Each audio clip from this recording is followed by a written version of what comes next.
La obra de la maravillosa palabra. La obra de la maravillosa palabra. Ese es el título de nuestra predicación. La obra de la maravillosa palabra. Y esto lo vamos a estudiar en el Salmo 119. Perdón. Gracias, Armando. Gracias por recordarme, querido amigo. Se me sigue yendo mucho la onda en ese sentido. Entonces vamos a estudiar la obra de la maravillosa palabra y lo vamos a hacer en el Salmo 119, versículos 129 al 136. La obra de la maravillosa palabra en el Salmo 119, versículos 129 al 136. La palabra de Dios dice: síganme únicamente con su vista. Dice la escritura en el Salmo 119, versículos 129 al 136. Maravillosos son tus testimonios, por tanto los ha guardado mi alma. La exposición de tus palabras alumbra, hace entender a los simples. Mi boca abrí y suspiré, porque deseaba tus mandamientos. Mírame y ten misericordia de mí, como acostumbras con los que aman tu nombre. Ordena mis pasos con tu palabra, y ninguna iniquidad se enseñoree de mí. Líbrame de la violencia de los hombres, y guardaré tus mandamientos. Haz que tu rostro resplandezca sobre tu siervo, y enséñame tus estatutos. Ríos de agua descendieron de mis ojos, porque no guardaban tu ley. Oremos. Señor, le damos gracias en esta mañana, Padre, por permitirnos acercarnos a su palabra. Señor, que el Espíritu Santo obre en nuestras vidas, que nos ilumine, Señor, para entender las verdades contenidas en esta porción. Padre, su palabra es verdad, santifíquenos en su verdad. Es lo que deseamos, Señor, a cada instante de nuestra vida. Hágase su voluntad en nosotros y que su palabra cumpla con el propósito por el cual usted la envió. Se lo rogamos, Señor, en el nombre de Jesús. Amén. Bien, hermanos, vamos a volver a meditar en este Salmo 119. Hemos estado meditando ya en estas últimas semanas, desde la elección de los diáconos, en este salmo, y como no quiero trillar en lo que he venido enseñando, solo mencionaré algunas cosas para que lo recuerden. Este es el salmo más largo de todas las escrituras, es el capítulo más largo de toda la Biblia, queridos hermanos, pero también es el pasaje, el Salmo 19 es el capítulo donde se contiene la oración más larga de todas las escrituras. Si ustedes analizan el Salmo, solamente 3 versículos, queridos hermanos, son introductorios, y los otros 173 son una oración constante de un hombre joven que está sufriendo, pero que encuentra su consuelo en la palabra de Dios. Es un hombre que teme a la palabra de Dios, por lo cual este salmo, el tema principal es la palabra de Dios, y nos muestra a un joven que también se vuelve sabio por estudiar la palabra, pero además un hombre que pide juicio por aquellos que no obedecen la palabra. Es decir, la vida de este hombre que está escribiendo este salmo está centrada en las escrituras. Pero además de todo eso, el salmista va a aprender algunas otras cosas acerca de la palabra. Él se adentra en lo que dice la palabra de Dios y se va a percatar que no solamente hay que pedir juicio por aquellos que rechazan la palabra, también va a entender que debemos pedir misericordia de Dios para ellos. Ese es el pasaje central de esta porción, queridos hermanos. Vean el verso 132 de este Salmo 119 y es el centro de este pasaje. Dice: mírame y ten misericordia de mí, como acostumbras con los que aman tu nombre. Ese es el centro de este pasaje. Es decir, que el autor va a entender que Dios ha dado su palabra por su pura misericordia. Hermanos, el hecho de que nosotros podamos abrir la palabra de Dios cada domingo y diariamente en nuestras casas es una muestra del amor y la misericordia de Dios para con nosotros. De tal manera que no debemos rechazar la palabra, porque si estamos rechazando la palabra, en realidad estamos rechazando la misericordia de Dios. En este salmo, el salmista muestra lo que la palabra de Dios es, lo que hace, su deseo para ella y que la palabra es una muestra de la misericordia de Dios. Así que el día de hoy nosotros vamos a aprender cuatro principios básicos de la palabra de Dios. El día de hoy vamos a aprender cuatro principios básicos de la palabra de Dios. Número 1, lo que es. Número 2, lo que hace. Número 3, lo que provoca. Número 4, lo que se debe pedir. No se preocupen si no los apuntaron, ahorita los voy a repetir conforme vayamos viendo esta predicación. Así que, queridos hermanos, vamos a ver cuatro principios. Número 1, ahora sí apúntenlo. Número 1, lo que es. Número 1, lo que es.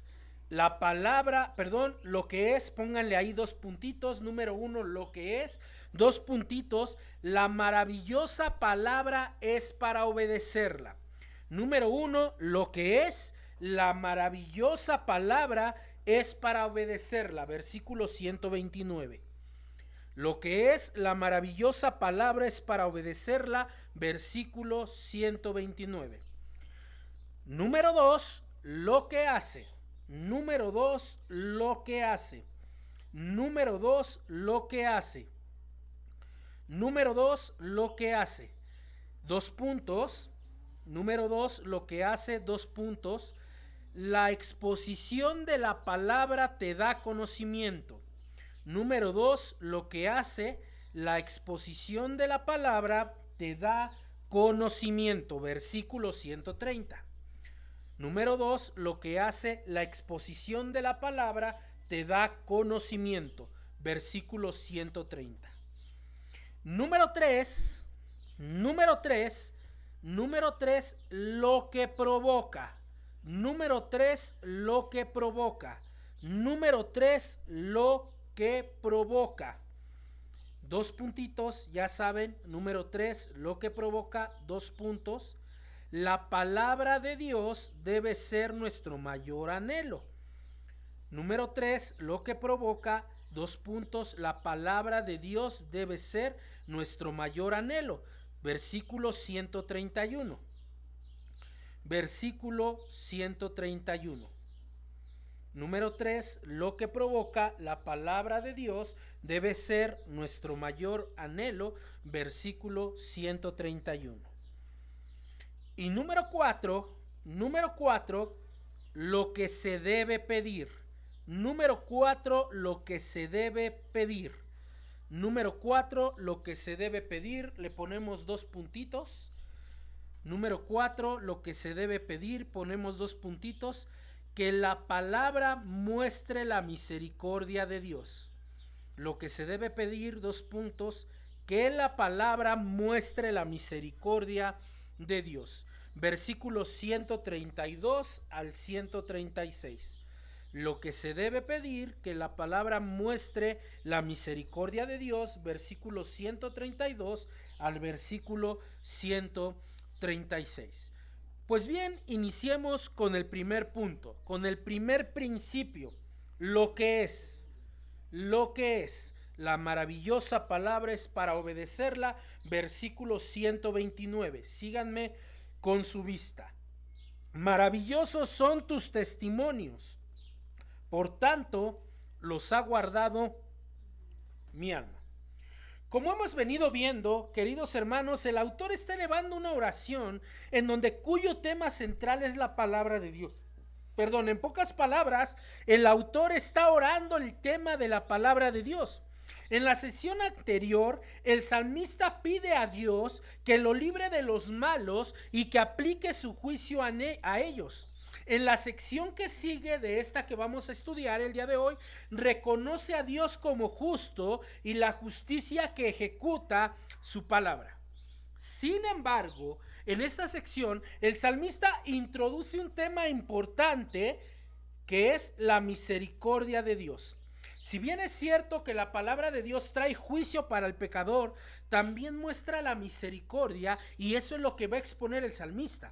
Pero antes de hacerlo, y como en las secciones anteriores, el salmista primeramente quiere resaltar la palabra por encima de todo. Hermanos, deben de grabar en su corazón que no hay nada que se le compare a la palabra de Dios.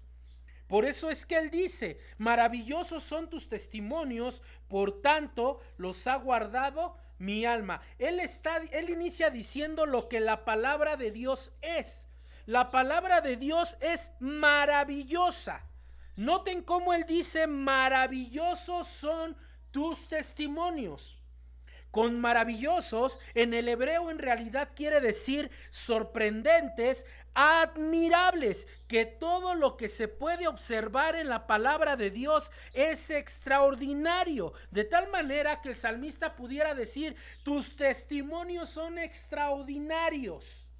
¿Qué es algo extraordinario? La palabra extraordinario etimológicamente quiere decir fuera del ordinario, fuera de lo común. Está por encima de todo lo que tú conoces. Es para nosotros común ver la naturaleza. Es para nosotros común ver a los animales. Para nosotros es común ver el cielo. ¿Por qué? Porque lo vemos día a día. Es parte de la creación de Dios. Sin embargo, la palabra de Dios es aún más maravillosa que todo eso que nuestros ojos pudieran ver y observar.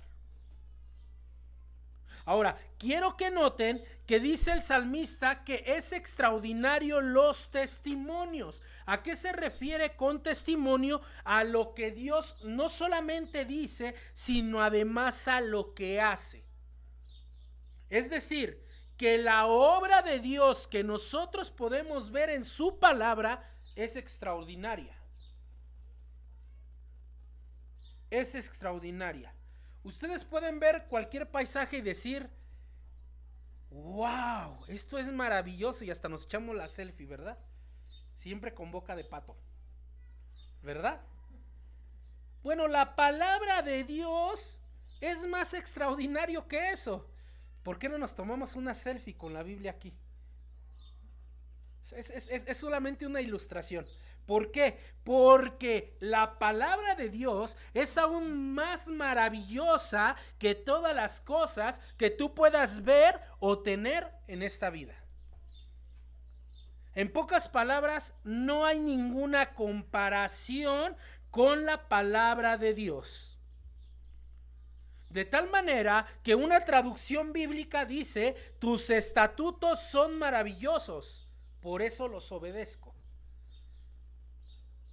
Lo que el salmista está expresando es que los estatutos de Dios son admirables, sus enseñanzas son extraordinarias, lo que se enseña en ellos es lo mejor que puede haber. Pero, hermanos, ¿por qué es admirable? ¿Por qué la palabra de Dios es admirable? La mayoría de nosotros pudiera decir: porque me bendice. No, el salmista va más allá. ¿Por qué es admirable? Bueno, en este mismo salmo lo declara.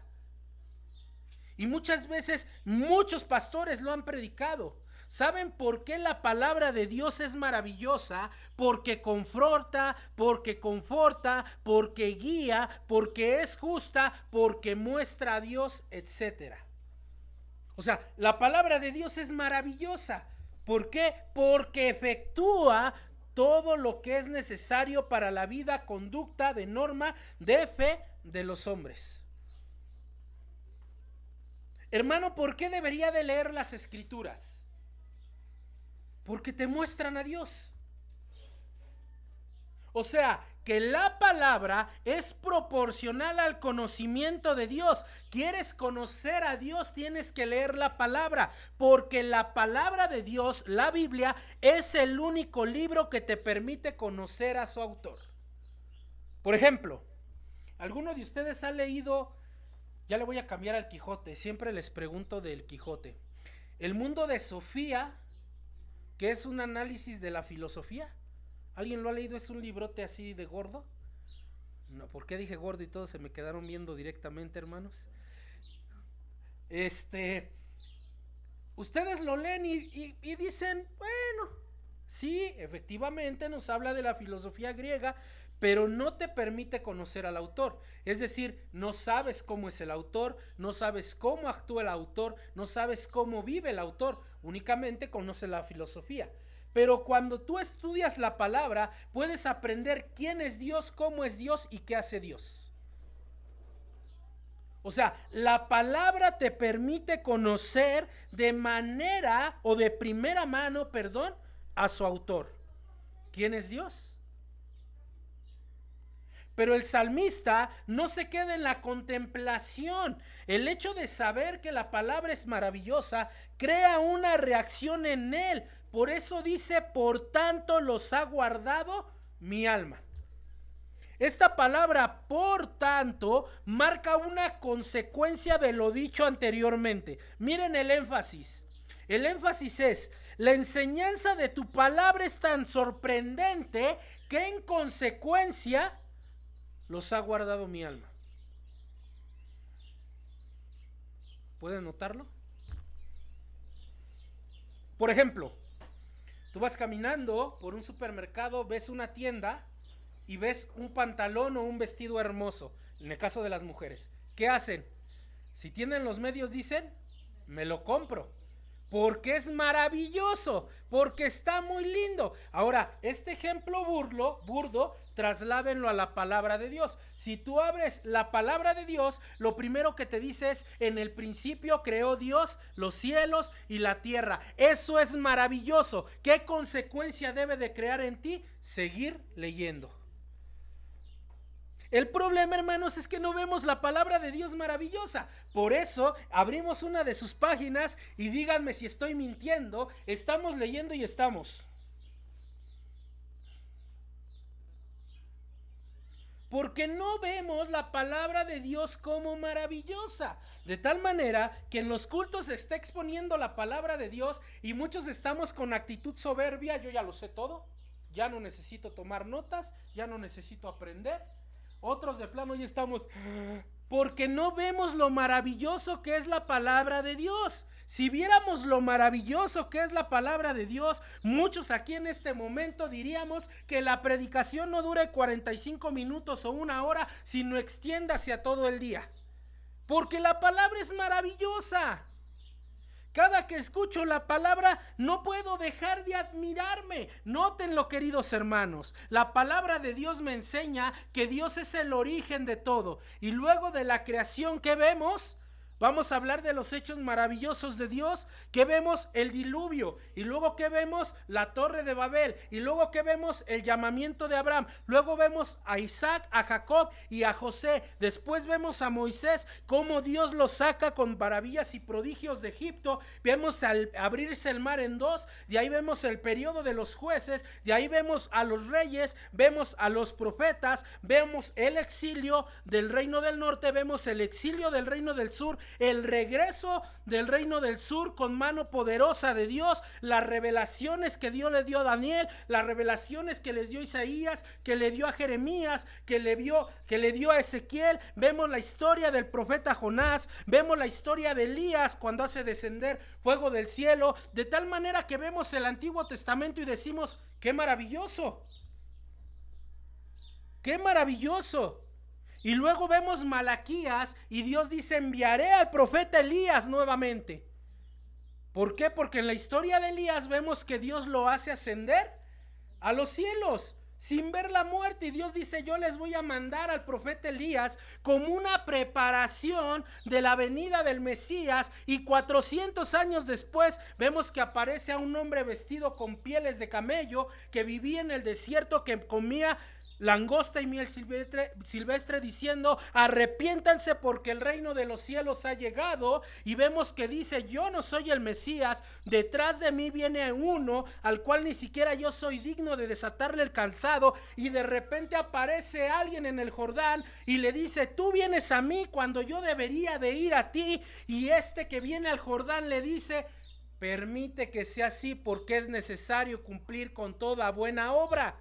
y lo bautiza, y vemos al Espíritu Santo descender del cielo, y cuando Jesús sale de las aguas es llevado al desierto para enfrentar lo que Adán no pudo superar, y él lo enfrenta y llama a 12 apóstoles y comienza su obra de evangelización, muere en la cruz de Calvario, resucita, asciende a los cielos, se forma la iglesia, inicia el tiempo de la gracia, Cristo promete venir por su iglesia, inicia la tribulación, viene el reino de los cielos y el estado eterno.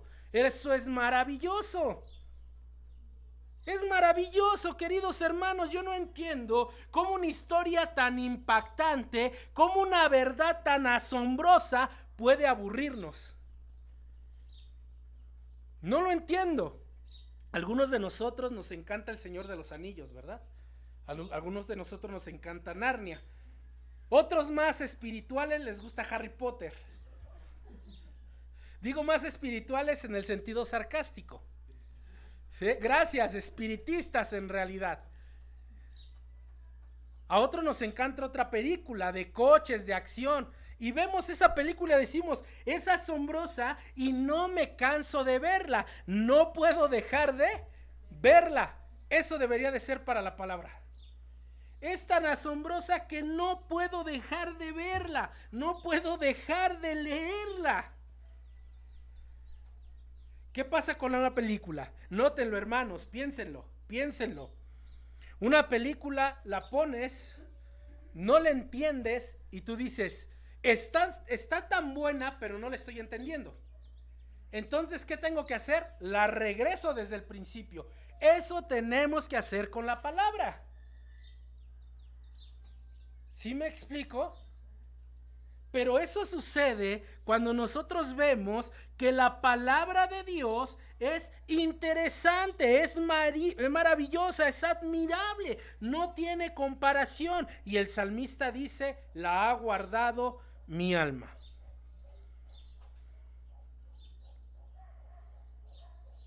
La enseñanza de tu palabra es tan sorprendente que en consecuencia la ha guardado mi alma. Ahora, la palabra guardar en el hebreo es obedecer.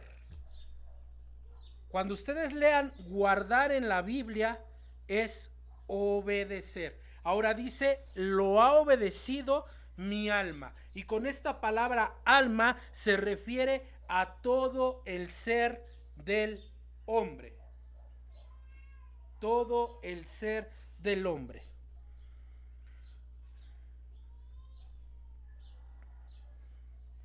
Algunos piensan que el hombre está compuesto de 3 partes, lo que se conoce como tripartita o tripartismo.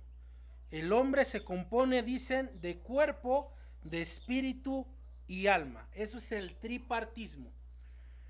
Hay otros, algunos argumentan esto de que el hombre es tripartita porque toman 1 Tesalonicenses 5:23 que dice que Dios mismo, el Dios de paz, lo santifique por completo y conserve todo su ser, espíritu, alma y cuerpo irreprochable para la venida de nuestro Señor Jesucristo. 1 Tesalonicenses 5:23 y dicen, mira, aquí está hablando de que el hombre se compone de cuerpo, de alma y de espíritu. Pero en el análisis de estas palabras, tanto en el griego como en el hebreo, nos podemos percatar que en realidad son sinónimos y que se usa para describir el ser del hombre, es decir, su parte material y su parte inmaterial. Cuando la Biblia habla de alma y habla de espíritu, está hablando del alma, de la parte inmaterial del hombre. De hecho, en Génesis, cuando Dios crea al hombre, dice que sopló en su nariz aliento de vida y fue el hombre un ser viviente. Ahí aparecen 2 palabras importantes, ruach y nepesh, que las 2 significan alma. ¿Sí me explico? Ahorita les voy a decir por qué les estoy mencionar esto. Dado esta evidencia, lo que el autor está señalando es que el hombre se compone de 2 partes, lo que que se conoce en la teología como bipartismo o bipartitas. Bipartitas o bipartismo. Es decir, El hombre tiene un ser material y el hombre tiene una parte inmaterial. ¿Por qué? Porque si yo me dejo guiar por el listado, entonces el hombre no sería tripartita, serían pentapartita. No lo apunten, no se preocupen. ¿Qué quiere decir esto? Que el hombre se compone de 5 partes o más. ¿Recuerdan el texto donde el Señor Jesús dijo que amarás a Dios con tu corazón, alma, fuerzas, mente, etcétera? Entonces estaríamos compuestos de muchas cosas. No, estamos compuestos de una parte material y una parte inmaterial. Y lo que recibe la inmaterial tiene que salir en lo material. Por eso este hombre dice, las ha obedecido mi alma. A ver, yo tengo aquí una pregunta, hermanos. ¿Cómo es que un alma puede obedecer si el alma no se ve? Bueno, más que cuando alguien se llama alma. Pero el alma no se ve. O sea, ustedes no pueden ver mi alma en este momento, ni yo puedo ver el alma de ustedes. Pero este hombre dice, las ha obedecido mi alma. ¿A qué se está refiriendo el autor? Lo ha obedecido todo mi ser, porque tu palabra penetra en mi corazón de tal manera y tal fuerza espiritualmente que me lleva a obrarlo en mis hechos. Fíjense qué interesante, querido hermano. Hermanos, la maravillosa palabra de Dios es para obedecerla. Pastor, no sé a qué me ha llamado el Señor. No sé en qué voy a participar en la iglesia. No sé cómo obedecerle fuera de la iglesia. ¿Cómo vivo en mi vida cotidiana? La respuesta es muy sencilla. Porque no meditas en las Escrituras. Porque no son maravillosas para ti. Alguien díganme, solamente una persona, ¿cuál es el postre que más le gusta? Solamente uno. Arroz con leche. Gracias, querido Armando. Me encanta el arroz con leche. ¿Y qué pasa si ahorita, es ilustración, amigo? ¿Qué pasa si ahorita te pongo un vaso de arroz con leche aquí? Y te digo, adelante. No, sí.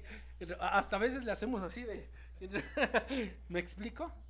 Y a lo mejor le gusta a mi hermano tanto el arroz con leche que si le vuelvo a poner otro más tarde, se lo vuelve a comer. Y si le pongo otro en la noche, se lo vuelve a comer. ¿Por qué? Porque le encanta. Es lo que más le gusta. Así debería de ser con la palabra. La palabra me encanta tanto que me la como todo el tiempo, de tal manera que si estoy en la escuela, en el trabajo, en la casa, en la iglesia o donde quiera que yo esté, me voy a comportar como la palabra dice, porque el salmista dijo, tu palabra es mi delicia de día en día. ¿Ya vieron? De día y de noche, no de día en día. Les estoy aventando, por ahí llamamos nosotros un buscapié, y cuando dije de día en día, muchos lo hicieron. No, es de día y de noche. Y con eso me doy cuenta que no estamos meditando en las Escrituras. ¿Se dan cuenta? Miren lo que dice la Biblia. Miren cómo la Biblia da testimonio de esto en Santiago capítulo 1, versículo 21 y 22. Santiago capítulo 1, versículo 21 y 22. Dice ahí la palabra de Dios de la siguiente manera. Santiago capítulo 1, versículo 21 y 22. Dice: por lo cual, desechando toda inmundicia y abundancia de malicia, recibid con mansedumbre, que hermanos, la palabra implantada, la cual puede salvar vuestras almas. Todos versículo 22, pero sed hacedores de la palabra, no tan solamente oidores, engañándoos a vosotros mismos. ¿Lo notan, hermanos? O sea, tienes que admirar la palabra, pero hacer la palabra. Hermanos, no solo se debe reconocer la palabra de Dios como magnífica, hay que obedecerla. Todo lo contrario es caer en desgracia. ¿Recuerdan a Saúl en 1 de Samuel 15? Cuando Dios le manda matar a Amalec, ¿y qué hace Saúl? Desobedece. Fue desechado. ¿Se acuerdan de Adán? Recibió la palabra de Dios. ¿Cuál palabra de Dios? No comerás del árbol de la ciencia o conocimiento del bien y del mal. ¿Y qué pasó con Adán? Desobedeció. Él escuchó, pero no obedeció. ¿Se acuerdan? Así pasa con nosotros. Muchas veces escuchamos, hermanos, pero no obedecemos. No nos sirve de nada. En contraste con David, aunque pecó, era obediente a la palabra y fue reconocido como un hombre de acuerdo al corazón de Dios. O el postrer Adán, es decir, nuestro Señor Jesucristo, fue obediente en todo y fue grandemente exaltado. De tal manera que si tú escuchas la palabra pero no la haces, vas a destrucción. Si tú escuchas la palabra y la haces, vas a exaltación. ¿Se dan cuenta? Así que, amados hermanos, debemos ser obedientes a la palabra de Dios. Todos nosotros leemos la Biblia y nos sorprendemos. ¡Wow! ¡Qué hermoso! O aún en nuestras vidas cotidianas escuchamos la exposición de la palabra y nos impactamos. Escuchamos a MacArthur, Lawson, Núñez, Michelén, Luis Contreras, Antonio Ortega, Carballosa, Juan Manuel Vaz, etcétera, etcétera, etcétera, y decimos, ¡wow! ¡Esto es increíble! Pero creo que a veces nos quedamos ahí. Nos quedamos en la contemplación. ¿Qué es la contemplación? Nada más observando. Decimos, ¡qué maravilloso es lo que predican! Pero hasta ahí, porque no obedecemos. No, hermanos, se trata de escuchar, se trata de leer y decir, wow, la palabra de Dios es maravillosa, tanto que necesito obedecerla. O sea, lo que dijo este pastor, lo que dijo este teólogo, lo que dijo este evangelista, lo que dijo este misionero, es tan increíble que debo obedecerlo. Piensa en esto, hermano. Si es hermoso oírlo, ¿no será hermoso vivirlo? Claro, claro, queridos hermanos. Entonces, ya hemos visto lo que la palabra de Dios es maravillosa para obedecerla. Pero también el salmista hablará de lo que la palabra hace. Principio número 2. No se preocupen, yo creo que nada más me va a dar tiempo de darles el segundo principio. Dentro de 8 días vamos a ver el principio 3 y el principio 4. Por cierto, aunque debería de darlo a los anuncios, no se acuerden no se olviden que dentro de 8 días a las 6 de la mañana tenemos nuestro culto de resurrección. Bien, el salmista va a hablar de un segundo principio en el punto número 2. Lo que la palabra hace. Ya vimos lo que es, ahora vamos a ver lo que hace. La exposición de la palabra te da conocimiento. Versículo 130. Dice el salmista, versículo 130. La exposición de tus palabras alumbra, hace entender a los simples. El salmista inicia diciendo la exposición de tus palabras. Exposición se refiere en el hebreo a una puerta que se abre.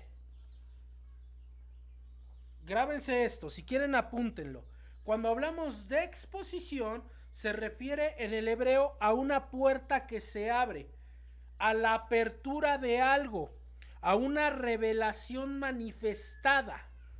Entonces, cuando él dice la exposición de tus palabras, lo que está diciendo es que se abre la puerta al conocimiento. Eso es lo que significa. De paso, cuando nosotros decimos en esta iglesia predicamos o usamos la predicación expositiva, ¿a qué creen que nos referimos? A que el Espíritu Santo abre el conocimiento de lo que está diciendo el texto. no decimos expositiva en el hecho de que el exponente sea muy bueno. La verdad es que no, hermanos.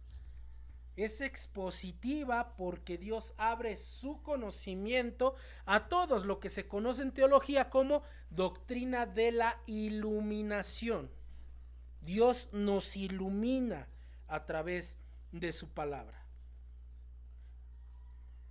Ahora quiero que noten que dice la exposición de tus palabras, no dice tu palabra, dice tus palabras. Hay una diferencia entre singular, una sola, plural, muchas. ¿Por qué dice el salmista tus palabras? La exposición de tus palabras se refiere a que todo lo dicho en ese momento por el Señor, desde Génesis hasta el momento que se están escribiendo los salmos o que se están componiendo los salmos, era palabra de Dios. Lo mismo que dice Pablo en 2 Timoteo 3:16. Lo mismo que dice Pedro en su segunda carta, capítulo 3, versículo 14 al 17. Todo lo que nosotros vemos en este maravilloso libro, todo de principio a fin, es la palabra de Dios. Por eso dice tus palabras. ¿Por qué? Porque Dios ha hablado. Gracias, Hebreos capítulo 1. ¿Se dan cuenta, hermanos? Hoy en día, dado la teología liberal, que ya desde el nombre como que le vamos entendiendo de qué se trata, hoy en día, debido a la teología liberal, muchos te dicen, escúchenlo porque algunos los he escuchado decirlo. Aguas, queridos hermanos, la Biblia no es la palabra de Dios. La Biblia contiene la palabra de Dios y muchos decimos, sí es cierto, mentira. Eso es un engaño, hermanos. Porque si tú me dices, la Biblia contiene la palabra de Dios, la pregunta que yo te voy a hacer es, ¿qué parte? ¿Qué parte de este maravilloso libro es palabra de Dios y qué parte no? Si me dices qué contiene, ¿qué es contener? ¿Qué es un contenido? Es algo ahí guardado, pero puede ser poco o mucho. Por eso si tú me dices, la Biblia contiene la palabra de Dios, yo te voy a decir, ¿y qué parte? ¿Qué parte sí la contiene y qué parte no? No, hermanos, ese es un engaño de la teología liberal. Lo que Pablo dice es, la Biblia es la palabra de Dios. ¿Cuál? Toda la escritura es inspirada por Dios. Toda. Y es útil y perfecciona. ¿Se dan cuenta? Y es lo que está diciendo aquí el autor. Si lo notaron. La exposición de tus palabras alumbra. Todas, hermano, aún esas genealogías que a ti se te hace aburridas estudiar. Ay, es que entro a Números ahí y entro al libro de los reyes y son puros nombres, que este engendró a este y que este tuvo este. ¿Eso para qué? Aún eso es palabra de Dios y te alumbra. ¿Se dan cuenta? Entonces el salmista está diciendo tus palabras en plural. Entonces eso se refiere a que todas las cosas que Dios ha hablado son su palabra. El énfasis del autor es el siguiente: cuando la palabra se manifiesta, cuando la palabra se da a conocer, se abre y da luz. Eso es lo que el salmista está diciendo. ¿Quieres conocer la luz? ¿Quieres ver la luz? No en el sentido de veo una luz, córrele para el otro lado. No. ¿Quieres conocer la luz? Abre las escrituras. ¿Quieres ver la luz divina? Abre las escrituras. Si tú le dices al Señor, Señor, ilumíname, es a través de su palabra. De tal manera que miren lo que decía Charles Spurgeon. Cito, miren lo que decía Charles Spurgeon. Cito: oh, si tus palabras, como los rayos del sol, pudieran entrar a través de la ventana de mi entendimiento y disipar la oscuridad de mi alma. Fin de la cita.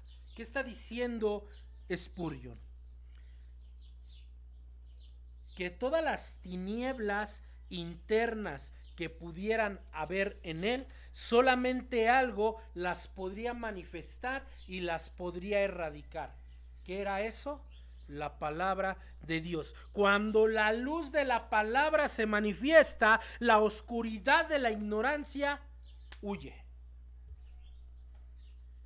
Y debemos entender eso, hermanos. Cuando la palabra de Dios entra, alumbra, da luz, es decir, da conocimiento, pero no un conocimiento velado o oscuro, sino uno que se puede comprender. Vean que el salmista dice: haz entender a los simples. Véanlo ahí en el versículo 130, en la segunda parte: haz entender a los simples. ¿Cuál es la traducción más sencilla de esto? Quiere decir, en realidad, da conocimiento a los sencillos, sabiduría a los que no son sabios y guía a los perdidos. Eso es lo que hace la palabra de Dios, hermanos. O sea, no crean que alguno de nosotros está aquí porque es muy sabio, porque es muy inteligente. Alguna vez alguien decía: bueno, ustedes están ahí en el púlpito porque son muy inteligentes. Mentira, hermanos. No es cierto. Se puede exponer la palabra de Dios de tal manera porque es Dios el que da la guía y el conocimiento. Eso es lo que dice Santiago: si alguno tiene falta de sabiduría, ¿qué? Pídasela a Dios. No, es que el pastor lleva 10 años estudiando, ¿cómo no? No, hermanos. Es este maravilloso libro, este libro que a veces tenemos arrumbado en un librero, polveándose, que lo abres y salen moscas y arañas y quién sabe, tijerillas y quién sabe qué tanto sale de ahí. Lo cierras y se hace un polvadero, ¿no? Es este maravilloso libro que tanto nos aburre, el que da el verdadero conocimiento, la verdadera sabiduría. Cuando el salmista dice a los simples, se puede traducir, o más bien se debe traducir, escucha, como gente ingenua. Así se traduce del hebreo. Cito: haz entender a la gente ingenua.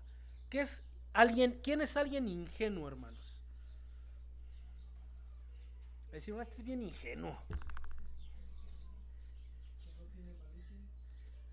No. No. Así lo vemos hoy en día. Pero ¿quién era alguien ingenuo? Alguien que carece de todo conocimiento. Originalmente eso significa ingenuo. Nuestro español se ha venido distorsionando tanto que antes escribíamos que con Q, con U y con E, y hoy en día nuestros jóvenes escriben que con K y sin E. Nada más te ponen la K. Y tú, ¿y eso qué es? ¿No? Hermanos, perdón, debo hablar con verdad. Eso éramos nosotros, eso era yo, gente ingenua, sin conocimiento, carecía de toda sabiduría. Y Dios da conocimiento. ¿Cuál conocimiento? El que está en su palabra. ¿Y qué está en su palabra? Su voluntad, sus planes, su persona, su carácter, sus atributos, etcétera, etcétera, etcétera. Ese es el conocimiento que uno posee. De tal manera que le decía a alguien en la semana: quítame las escrituras y soy peor. Peor que, ¿qué creen, hermanos? Que un burro.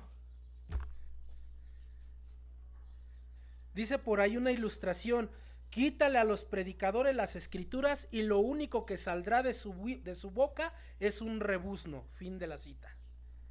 Tiene razón. Tiene razón. Dime qué conocimiento tienes que no provenga de Dios.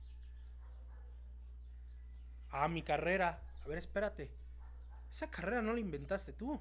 Ese conocimiento no lo inventaste tú. Dios lo ha desarrollado, lo que la Biblia le llama la ciencia de la sabiduría de Dios. ¿Se dan cuenta? No hay nada en este mundo que Dios no haya dado. ¿Se dan cuenta? Y nosotros estábamos estábamos en esto. Somos gente ingenua que necesitamos conocer cada vez más la sabiduría de Dios. Por eso Pablo dice, el que cree ser algo sin serlo, se engaña a sí mismo. La paráfrasis pudiera ser, el que cree saber algo sin saberlo, se engaña a sí mismo. Hermano, nunca digas, yo ya estoy avanzando en el conocimiento de la Biblia. Eso es el peor error que puedes cometer. Ese es el peor error que puedes conocer. Ese es el peor error que puedes manifestar. Juan Calvino escribió La institución de la religión cristiana. Es un libro de este tamaño, gordote.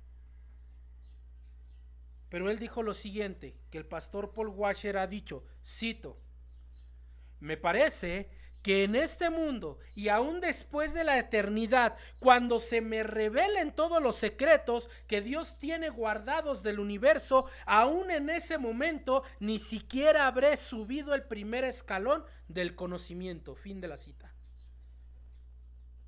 ¿Qué está diciendo? Aún en la eternidad, cuando ya sea perfecto, ni aún ahí habré subido el primer escalón del conocimiento. Ni el primero, hermanos. Ni el primero. Pero muchos hoy en día creemos que la Biblia ya no es la fuente de la verdad de Dios, sino yo mismo. No, yo ya sé. A ver, pónganme al que quieran, yo ahorita. Pues en ese momento yo me doy cuenta que en realidad no sabes nada. Porque el conocimiento de Dios es para los sencillos, para la gente humilde, para la gente ingenua, para alguien que dice, yo no sé nada, Señor, usted es el que sabe. Y lo que yo expongo solamente proviene de usted.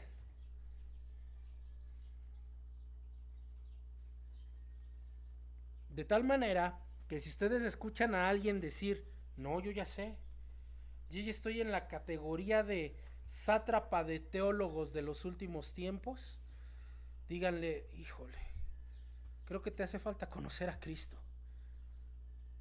O sea, aquí no eres más por saber algo de la Biblia. No, hermanos. El Señor Jesús dijo, antes bien digan todos juntos, siervo inútil soy. Fin de la cita.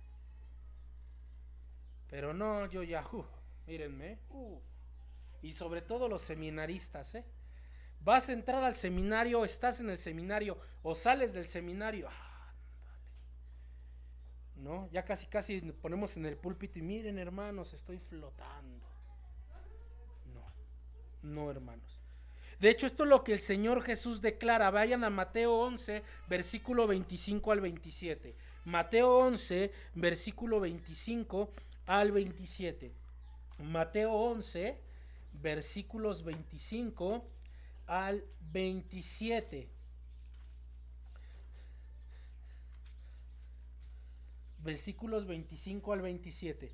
En aquel tiempo, dice la escritura, en aquel tiempo respondió Jesús, dijo, te alabo, Padre, Señor del cielo y de la tierra, porque escondiste estas cosas de quién, hermanos, de los sabios y los entendidos, y las revelaste a quién, a los niños. Sí, Padre, porque así te agradó. Todas las cosas me fueron entregadas por mi Padre, y nadie conoce al Hijo sino al Padre, y ni al Padre conoce a alguno sino el Hijo, y aquel a quien el Hijo lo quiera revelar. ¿Qué somos, hermanos? Niños a los cuales se les está revelando la palabra de Dios. En la iglesia no existe nadie más inteligente que otro. Había una ilustración, estaba leyendo en la semana, hay una ilustración que dice que una vez estaban platicando dos hermanos de la iglesia, específicamente dos ancianos, y uno le dice al otro, no, yo ya voy más adelantado que tú. Y el otro le responde, ¿por qué? Y el otro le responde, porque yo ya estoy alcanzando el conocimiento del pastor.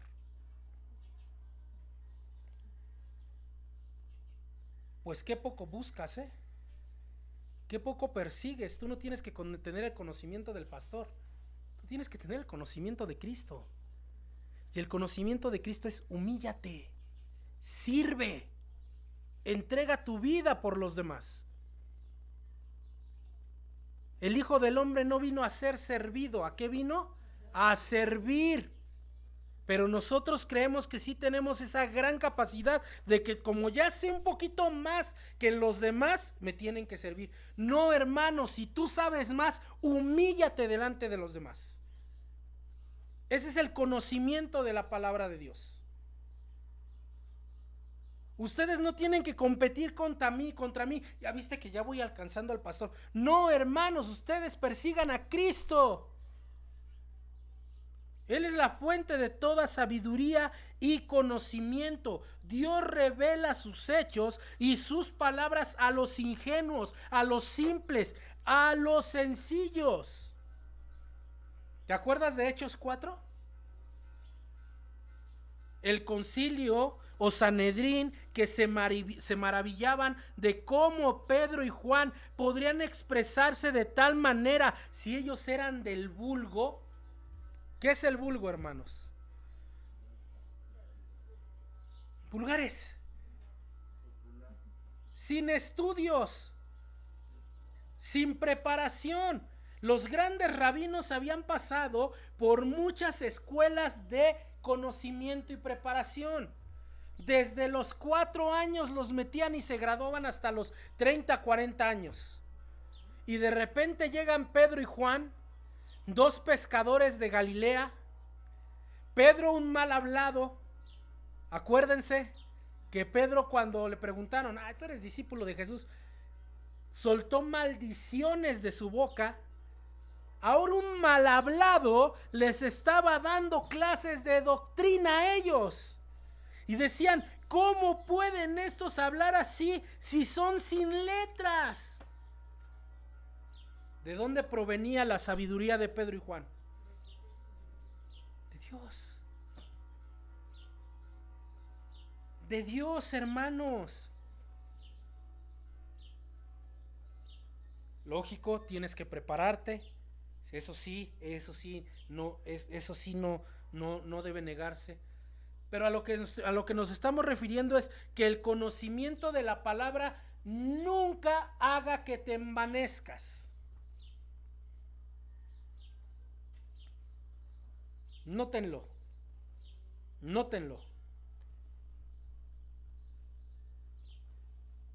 Vamos a hablar un poco de la historia. ¿Quién agradó a Dios? ¿Abel o Caín?